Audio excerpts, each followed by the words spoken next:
Welcome to the News Hour. The most significant immigration reform proposal in a generation is now in the hands of the U.S. Senate after negotiators unveiled their compromise deal. The bipartisan deal would tighten asylum rules and allow for partial border shutdowns while increasing enforcement and opening some new avenues for legal migration. The measure would also offer billions of dollars in assistance to Ukraine, Israel, and Taiwan for the defense of their respective borders. Congressional correspondent Lisa Desjardins has been digging into the bill text and the immediate reactions to it. Lisa, it's good to see you. So this is a significant bill, 370 pages, as you well know, because I know you read through the entire thing. What are the highlights? Okay, lots to talk about here, and want to help people understand there are two pieces to this bill. One, very big policy, especially on asylum, and then also big dollars when it comes to security here and abroad. So let's look at the overview of what's in here. First of all, let's talk about that immigration policy. There is an overhaul, especially of the asylum system. And then it also expands ICE detention in general. It would also allow for border closures of some sorts, meaning a stop in processing of asylum claims under certain circumstances. Now, as for that national security and international security piece, $60 billion for Ukraine, $14 billion for Israel. And if you look at all of the other dollars in here, it adds up to over $115 billion. And that money is essentially what President Biden initially requested. So really the focus here at this moment is on that immigration policy part. The senators who negotiated this say it was extraordinary they were even able to get to this point, but they now have critics from both sides, and they are stressing to them that they see this as a once-in-a-generation bill. And this week, the Senate will begin to take action on a large national security package that includes a realistic, pragmatic, and the strongest solution to our border crisis in my lifetime. Are we as Republicans going to have press conferences and complain the border's bad and then intentionally leave it open after the worst month in American history in December? Those are two of the senators, along with a third Democrat, Chris Murphy of Connecticut. Those three senators are the ones who have been behind closed doors, weekends, nights for the past few months to negotiate this out, also with the Biden team on board this. But now they have to convince 60 senators. And right now, by my count, there's just 12, with most senators not saying how they feel yet. And we should say that Amna is set to speak with Senator Murphy momentarily. President Biden, back when he was trying to salvage this deal, he said that he would shut the border down using the authority granted to the president in the bill. How would that work exactly?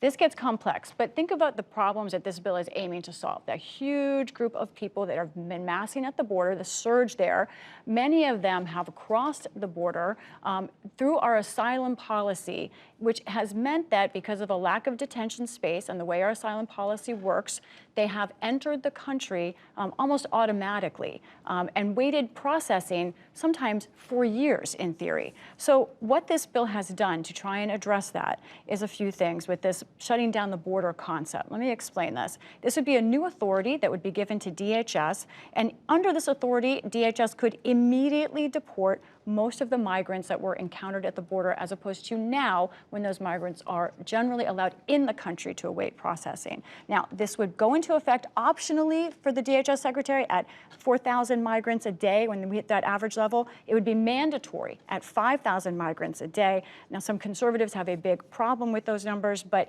that is much lower than the numbers that we saw in the past few weeks for sure. Also, I want to mention that that is a policy closure of the border.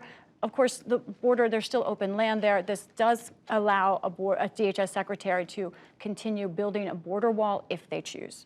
And reading through the legislation, Lisa, what's clear is that it really dramatically reimagines the asylum system in this country. Tell us more about that. Yeah, I was texting with all kinds of people last night who didn't really believe me when I said what was in this in terms of the asylum system. So let's go through that first of all. And the asylum proposals in here. There would be a tougher standard for people to enter the country in that first screening. The standard would move to clear and convincing. Right now, it's just you have to show a significant possibility to prove that you've been persecuted.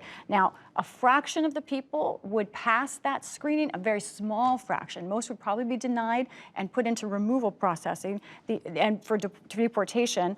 Now, here's a big change. Right now, immigration judges are making most of these decisions. It would take the immigration judge completely out of the asylum process, and instead asylum officers would make that decision. It's not even clear there would be a full interview. I'm not sure that lawyers would be present, though those applying could get a lawyer if they wanted. But then finally, this whole goal from the system is to do all of this in 180 days, the entire process. Now, well, some on the left like that shortened process for asylum seekers. Some of them are highly critical, saying this is so limited to asylum that it means very few people who really are fleeing persecution would make it through. There's one There's voice. pushback. I'm sorry, go ahead. Yeah.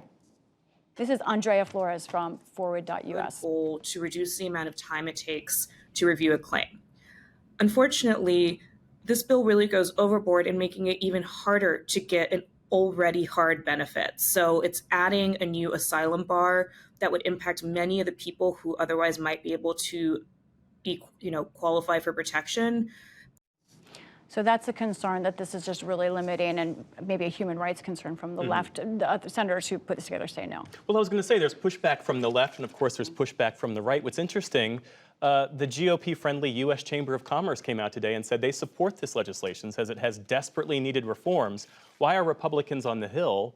Why are they opposed to it? What are they saying? And at least one Border Patrol organization, they say that while they do like the increase in detention to 50,000, they think this actually does not end that thing called catch and release. That while many migrants through this system would be given sort of what's called an alternative to detention, they would be having ankle bracelets, some say that's not enough, and that this would leave people in this country able to kind of at will move around, which is something that the conservatives don't like, but which Democrats say there's not proof that that's been a significant problem. I talked to Chad Wolf, who's a former Secretary of Homeland Security.